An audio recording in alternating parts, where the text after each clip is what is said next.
السلام علیکم ورحمۃ اللہ وبرکاتہ۔ امید کرتے ہیں کہ آپ سب خیر و عافیت سے ہوں گے۔ اللہ تعالیٰ آپ سب کو اپنے حفظ و امان میں رکھے، آمین۔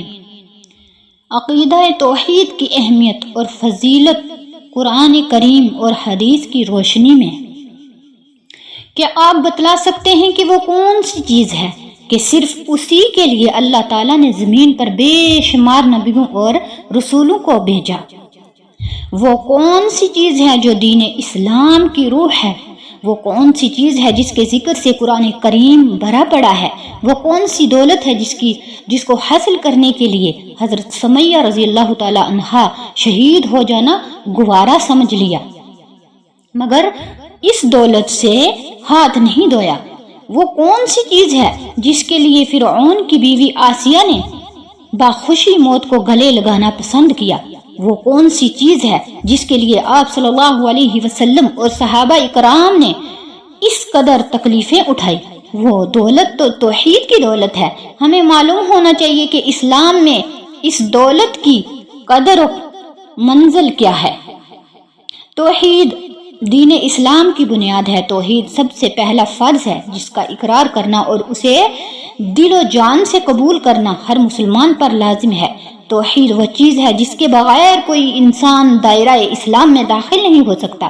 توحید ہی وہ چیز ہے جس کی وجہ سے مسلمانوں اور کافروں کے درمیان جنگیں ہوتی رہیں اور ان گنت مسلمانوں نے اس کے لیے اپنی جانوں کو قربان کر کے جام شہادت نوش فرمایا۔ توحید ہی وہ ایسا فریضہ دین ہے جو اسلام اور کفر کے درمیان فرق کرتا ہے۔ توحید ہی وہ چیز ہے کہ اگر اسے کما حق کا، جیسے کہ اس کا حق ہے، قبول کر لیا جائے اور اس کے تقاضوں کو پورا کیا جائے اور اسی پر موت آ جائے تو اس پر اللہ تعالی نے جنت کا وعدہ کیا ہے، اور اگر اسے جس طرح اس کا حق ہے قبول نہ کیا جائے تو اس پر اللہ تعالی نے جہنم کی وعید سنائی ہے اور اسے قبول نہ کرنے والے انسان پر جنت کو حرام کر دیا ہے۔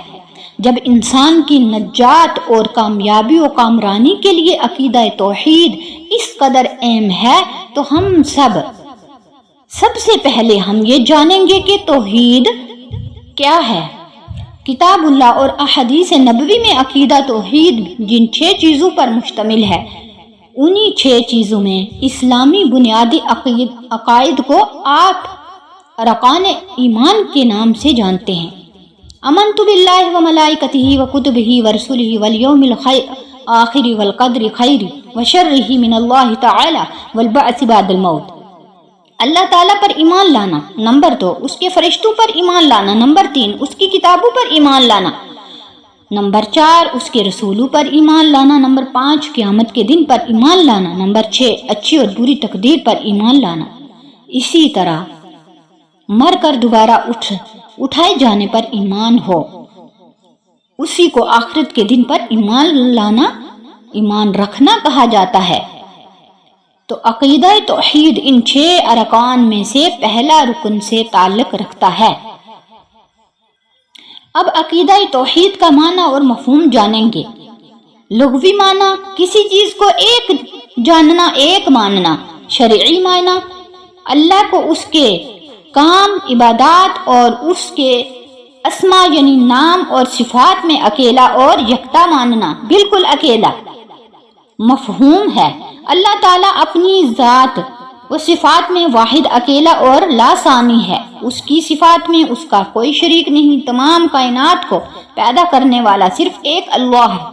اس کے سامنے ساری مخلوق اور دنیا کی طاقتیں ہیچ ہیں، فعل ہیں۔ زندگی کی موت، صحت اور بیماری، نفع نقصان سب اس کے اختیار میں ہے۔ کسی مخلوق کا اس میں کوئی دخل نہیں۔ یاد رکھیں توحید یہ نہیں کہ ہم صرف اللہ تعالیٰ کو اپنا خالق و مالک سمجھیں تو بس کافی ہو گیا، ہرگز نہیں، ایسا نہیں ہو سکتا۔ بلکہ توحید تو اس وقت تک مکمل نہیں ہو سکتی جب تک بندہ اللہ تعالیٰ کو اس کے کام، عبادات اور نام اور صفات میں اکیلا نہ مان لے۔